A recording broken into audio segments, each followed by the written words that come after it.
الحمد لله رب العالمين والصلاة والسلام على سيد الرسل وخاتم النبيين وعلى آله وأصحابه وأتباعه أجمعين أما بعد. جناب نبی کریم صلی اللہ علیہ وسلم کا معمول مبارک یہ تھا، جبریل علیہ الصلاۃ والسلام وہی لے کر آتے تھے، قرآن پاک کی آیات حضور کو پڑھ کے سناتے تھے کہ اللہ رب العزت نے یہ آیتیں آپ کو عطا فرمائی ہیں۔ رسول اللہ صلی اللہ علیہ وسلم سنتے تھے، یاد کر لیتے تھے، اور پھر قرآن پاک میں لوگوں کو یہ فلاں صورت کی آیت ہے، یہ فلاں صورت کی آیت ہے، وہ ترتیب بنا دیتے تھے۔ لیکن جب جبریل علیہ السلام نبی کریم صلی اللہ علیہ وسلم کو قرآن پاک کی آیات سنا رہے ہوتے تھے تو رسول اللہ صلی اللہ علیہ وسلم سنتے بھی جاتے تھے، پڑھتے بھی جاتے تھے، سن بھی رہے ہیں اور ساتھ ساتھ پڑھ بھی رہے ہیں۔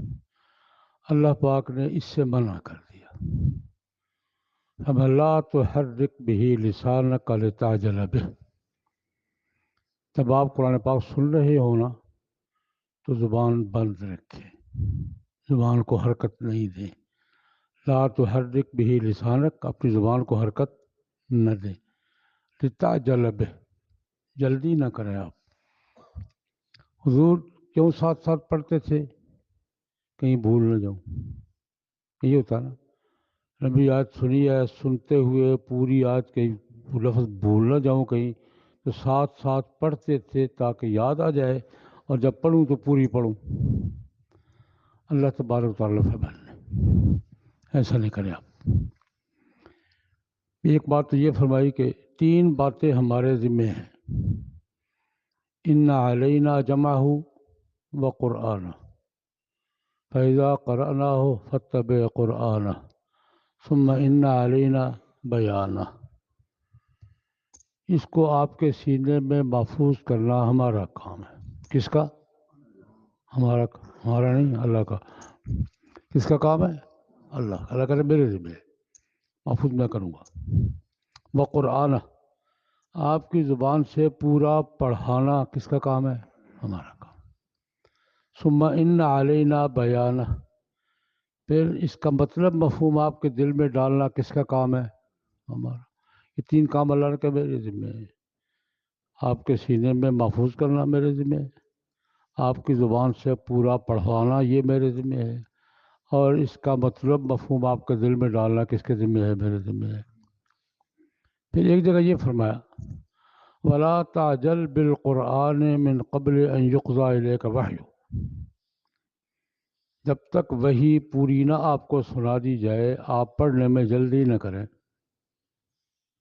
وَلَا تَعْجَلْ بِالْقُرْآنِ، پڑھنے میں جلدی نہ کریں، من قبل ان یقضی الیک وحیہ، اس سے پہلے کہ وحی مکمل ہو جائے، یعنی وہ پورا پڑھ لیں، اس سے پہلے پڑھنے میں جلدی نہ کریں۔ آپ جلدی کیوں کرتے ہیں؟ بھول نہ جائے، تو بھولنے کا وظیفہ بتایا۔ ولا تعجل بالقرآن من قبل ان یقضی الیک وحیہ، آگے کیا ہے؟ آگے وظیفہ ہے کہ رب زدنی علما کا وظیفہ کرتے رہیں، حافظہ ٹھیک رہے گا۔ یہ حافظے کا وظیفہ کس کو بتایا ہے؟ کس نے بتایا ہے؟ اللہ نے۔ کس کو بتایا ہے؟ نبی کریم صلی اللہ علیہ وسلم کو۔ کس بات پہ بتایا ہے؟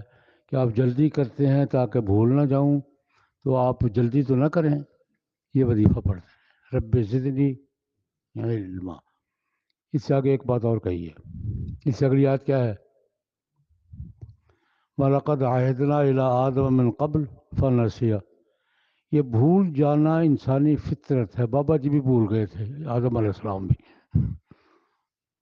اللہ پاک نے سمجھا کہ بھول جانا کوئی کمزوری کی بات نہیں، انسانی فطرت ہے۔ وَلَقَدْ عَهِدْنَا إِلَىٰ آدَمَ مِن قَبْلُ فَنَسِیَ وَلَمْ نَجِدْ لَهُ، اس کا حافظہ پکا نہیں تھا، بھول گئے تھے۔ انسان بھول جاتا ہے، یہ کوئی عیب کی بات نہیں ہے، لیکن بھولنے سے بچنے کے لیے، یادداشت کے لیے، حافظے کے لیے اللہ پاک نے وظیفہ کیا بتایا؟ رب زدنی علما۔ ہمارے لیے اس میں دو سبق ہیں، ایک یہ کہ قرآن پاک جب سن رہے ہو نا تو سن رہے ہو، قرآن پاک سنتے ہوئے زبان کو حرکت نہیں دینی چاہیے۔ اور دوسری بات، ہمیں یہ وظیفہ صرف رسول اللہ صلی اللہ علیہ وسلم کے لیے کہ ہمارے لیے بھی ہے، رب زدنی علما کا وظیفہ کرتے رہیں گے، اللہ پاک یادداشت ٹھیک کریں گے۔ اللہم صلی اللہ